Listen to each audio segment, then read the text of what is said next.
पता नहीं उनको सुनाई देता होगा नहीं देता होगा, इतनी बड़ी तादाद में लोग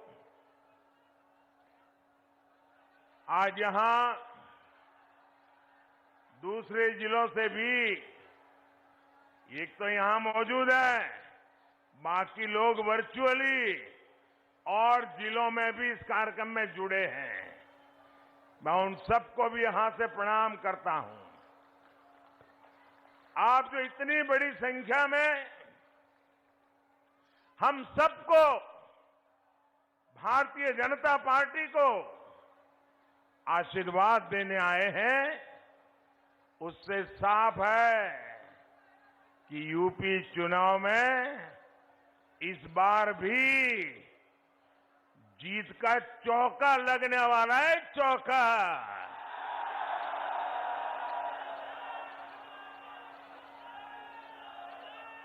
एक बार 2014, दूसरी बार 2017, तीसरी बार 2019 और इस बार चौका।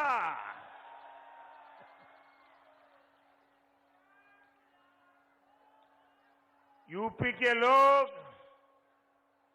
22 में भी गौर परिवारवादियों को हराने के लिए फैसला कर चुके हैं। भाइयों और बहनों, हिंदुस्तान का कोना कोना शौर्य और पराक्रम की गाथाओं से भरा हुआ है। हमारी मिट्टी ही हमारे मिजाज को तय कर देती है। हमारी मिट्टी ही हमारा व्यक्तित्व रच देती है। जिस धरती पर हम हैं, ये धरती ही महाराजा सुहेलदेव के पराक्रम की महक लिए हुए है। पिछले वर्ष मुझे उनके स्मारक के शिलान्यास का भी सौभाग्य मिला। इस स्मारक में उनकी भव्य प्रतिमा भी लगाई जाएगी। साथियों, आप देख रहे हैं इस समय दुनिया में कितनी उथल पुथल मची हुई है। जब चारों तरफ उथल पुथल मची हो, चारों तरफ कल क्या होगा, परसों क्या होगा, गिनतियां चलती हो, ऐसे में भारत को ताकतवर होना चाहिए कि नहीं होना चाहिए? भारत मजबूत होना चाहिए कि नहीं होना चाहिए? आज भारत का ताकतवर होना न सिर्फ भारत के लिए, पूरी मानवता के लिए बहुत जरूरी होता है। आज आपका एक एक वोट भारत को ताकतवर बनाएगा। सुहेलदेव की धरती के लोगों का एक एक वोट देश को मजबूती देगा। आप देखिए, स्कूल में भी कोई ढीला ढाला टीचर हो तो स्टूडेंट को पसंद आता है क्या? जरा जोर से बताइए। ढीला ढाले मास्टर जी हो तो बच्चों को पसंद आता है क्या? बच्चों के परिवारजनों को पसंद आता है क्या? माँ भी चाहते हैं ना कि टीचर मजबूत होना चाहिए। चाहते कि नहीं चाहते? आपके इलाके में दरोगा भी बिल्कुल ढीला ढाला हो तो किसी को पसंद आता है क्या? दरोगा भी मजबूत चाहिए, ऐसा आपको लगता है कि नहीं लगता है? तो भाइयों बहनों, इतना बड़ा देश, इतना बड़ा राज्य, जिम्मेवारी भी मजबूत कंधों पर होनी चाहिए कि नहीं होनी चाहिए? और इसलिए भाइयों बहनों, जब टफ टाइम होता है, जब टफ टाइम होता है तो टफ लीडर होना भी जरूरी होता है। साथियों, हमने तमाम संघर्षों से लोहा लेते हुए आजादी से यहां तक का सफर तय किया है। हर भारतीय का ध्येय एक विकसित समृद्ध भारत है। इस समृद्ध भारत के लिए उत्तर प्रदेश का समृद्ध होना, उत्तर प्रदेश का विकसित होना उतना ही जरूरी है। आज हम सभी आपके सामने इसी महायज्ञ के लिए आपका सहयोग मांगने आए हैं। उत्तर प्रदेश आज विकास के जिस रास्ते पर चल पड़ा है, उसमें डबल इंजन की सरकार उतनी ही जरूरी है। साथियों, मैंने 2014 से लेकर 2017 तक इन गौर परिवारवादियों का, उनका कामकाज, उनका कारोबार, उनके कारनामे बहुत करीब से देखे हैं। दुख होता है जब अपने स्वार्थ के लिए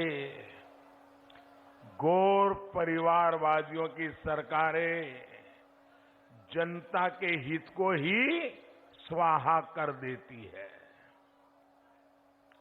2017 से पहले बस्ती, गोंडा, बहराइच, बलरामपुर के लोगों ने भी बहुत भेदभाव झेला था कि नहीं झेला था? आपके साथ भेदभाव होता था कि नहीं होता था?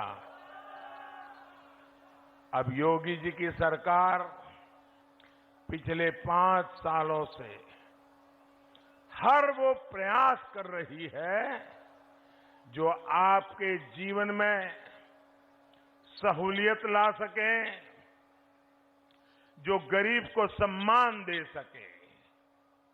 और निश्चित तौर पर इसमें बहुत बड़ी बाधा थी यूपी की बिगड़ी हुई कानून व्यवस्था।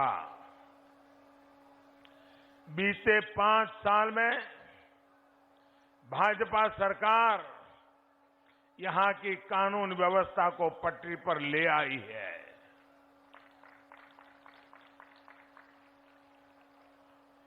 वो जो आपके हक की जमीन पर बैठे थे, वो जो आप पर भय बनाकर बैठे थे, वो जिनके डर से आप घरों से निकलने से बचते थे, जिनकी वजह से हमारी बहन बेटियां परेशान थी, वो सब आज काबू में है। लेकिन अभी ये पूरी तरह न सुधरे हैं, न समझे हैं। वो मौके की तलाश में है। अभी वो अंतिम सांस ले रहे हैं। हमारी सरकार ने प्रधानमंत्री जीवन ज्योति बीमा योजना और प्रधानमंत्री सुरक्षा बीमा योजना शुरू की थी। और हमने प्रीमियम कितना रखा था? एक योजना के लिए सिर्फ 90 पैसे, यानी एक चाय की कीमत से भी बहुत कम, एक कप चाय से भी कम कीमत में रोज का 90 पैसा आपका बीमा उतारना। और दूसरी योजना के लिए हमने इन्हें कहा कितना था? एक महीने का 1 रुपया, एक महीने का 1 रुपया। इन योजनाओं के माध्यम से हमने गरीब को 2-2 लाख रुपए का सुरक्षा कवर दिया। 2-2 लाख रुपया। आज यूपी के 4.5 करोड़ से ज्यादा मेरे गरीब भाई बहन इस योजना से जुड़े, वे सफल नहीं हो पाए और आज हर नागरिक के तक टीका पहुंच गया भाइयों। उन्होंने ये तक कह दिया कि वैक्सीन तो भाजपा की है।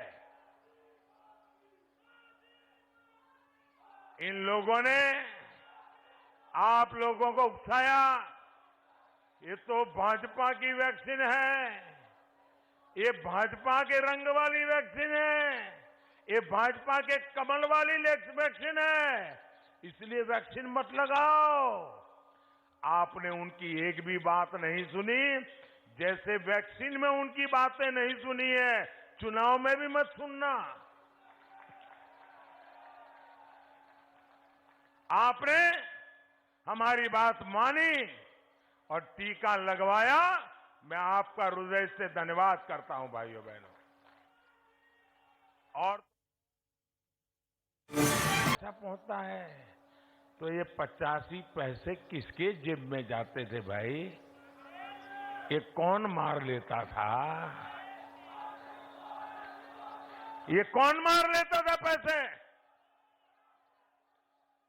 अगर 1 रुपया भेजा है तो 100 पैसे पूरे गरीब के खाते में जाने चाहिए कि नहीं जाने चाहिए? 100 के 100 पैसे गरीब को मिलने चाहिए कि नहीं मिलने चाहिए? अब मैंने ये पक्का कर लिया कि गरीब के खाते में दिल्ली से मैं 1 रुपया भेजूंगा तो बीच में कोई हाथ नहीं लगाएगा, 100 के 100 पैसे पहुंचेंगे। अब मुझे बताइए भैया, ये जिनकी दुकानें बंद हो गई, जिनको ये मलाई खाने को मिलता था, उनको मेरे पे गुस्सा आएगा कि नहीं आएगा? आएगा कि नहीं आएगा? वो मोदी को गाली देगा कि नहीं देगा? मोदी का बुरा बोलेगा कि नहीं बोलेगा? मोदी के पीछे पड़ जाएगा कि नहीं पड़ जाएगा? मोदी ने कोई गुनाह नहीं किया। गुनाह यही है कि मलाई खाने वालों की कटकी बंद कर दी है।